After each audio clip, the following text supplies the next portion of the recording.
Ya, DPR akhirnya mengesahkan Undang-Undang Cipta Kerja pada Senin sore. Namun sebelumnya undang-undang ini menuai polemik dari berbagai pihak. Dalam UU Cipta Kerja terdapat beberapa poin yang dinilai sangat kontroversial dan merugikan para pekerja. Mari kita lihat bersama poin-poin utama yang dirangkum oleh tim Litbang CNN Indonesia. Yang pertama adalah waktu istirahat dan juga cuti. Ini terkait dalam pasal 79 ayat 2 huruf B yang mengatur bahwa istirahat mingguan pekerja ini menjadi 1 hari dalam waktu 6 hari kerja begitu. Nah, ini artinya aturan 5 hari kerja ini dihapus dalam undang-undang ini, dan hak cuti juga berpotensi hilang seperti cuti haid dan juga melahirkan bagi perempuan karena hak upah pekerja atas cuti hilang. Dan selanjutnya ini adalah upah. Ini adalah salah satu yang krusial begitu, diatur dalam pasal 88B.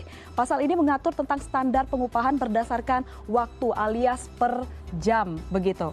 Dan berdasarkan pasal ini pengupahan diterapkan berdasarkan satuan waktu dan juga satuan hasil. Karena itu tidak sedikit yang menganggap bahwa skema pengupahan ini akan menjadi dasar bagi perusahaan untuk memberlakukan penghitungan upah per jam.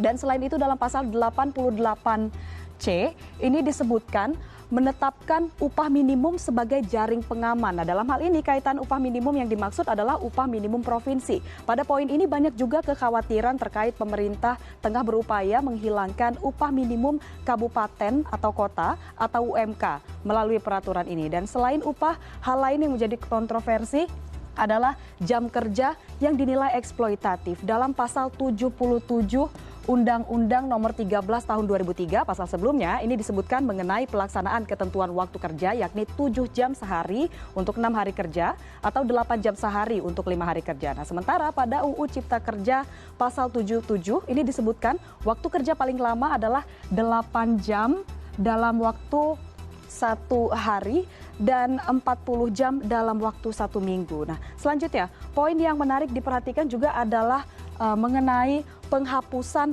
pasal 59 Undang-Undang Ketenagakerjaan yang mengatur tentang syarat pekerja waktu tertentu atau biasa dikenal dengan istilah pekerja kontrak. Dengan dihapuskannya pasal ini dalam Undang-Undang Cipta Kerja, maka tidak ada batasan aturan sampai kapan seseorang pekerja ini bisa dikontrak, dan akibatnya bisa saja pekerja kontrak tersebut menjadi pekerja kontrak seumur hidup.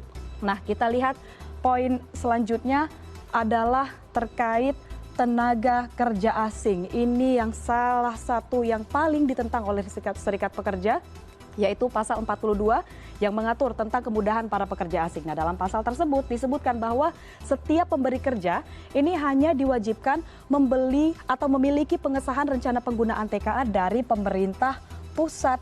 Nah, ini berbeda dengan sebelumnya. Jika ini disahkan, maka tenaga kerja asing sudah tidak diharuskan lagi untuk mendapatkan izin tertulis dari menteri atau pejabat yang ditunjukkan. Kemudian pernyataan atau pertanyaannya adalah ini siapa yang lantas bisa dimintai pertanggungjawaban atas kualitas dari para tenaga kerja asing ini.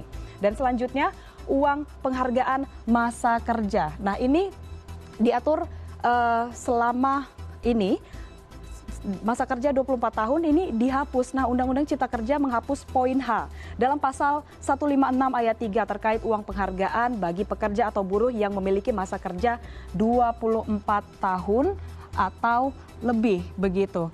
Nah, di mana seharusnya pekerja menerima uang penghargaan sebanyak 10 bulan gaji, dan tidak berhenti sampai di situ. Jaminan pensiun ini juga menjadi salah satu yang terkena imbasnya, sebab RUU Cipta Kerja menghapus sanksi pidana bagi perusahaan yang tidak mengikut sertakan pekerja atau buruh dalam program jaminan pensiun. Hal ini juga erat kaitannya dengan kemungkinan adanya kontrak seumur hidup seperti yang kita bahas di awal tadi. Dan yang terakhir adalah terkait pesangon. Ini dalam Undang-Undang Cipta Kerja ini nilai pesangon dikurangi dari 32 bulan upah menjadi 25 bulan upah dengan rincian 19 bulan dibayarkan oleh pengusaha dan 6 bulan dibayar oleh BPJS Ketenagakerjaan. Lalu dari mana BPJS Ketenagakerjaan ini mendapatkan dana untuk membayar pesangon? Dan inilah dia 8 poin yang menjadi kontroversi terkait Undang-Undang Cipta Kerja ini.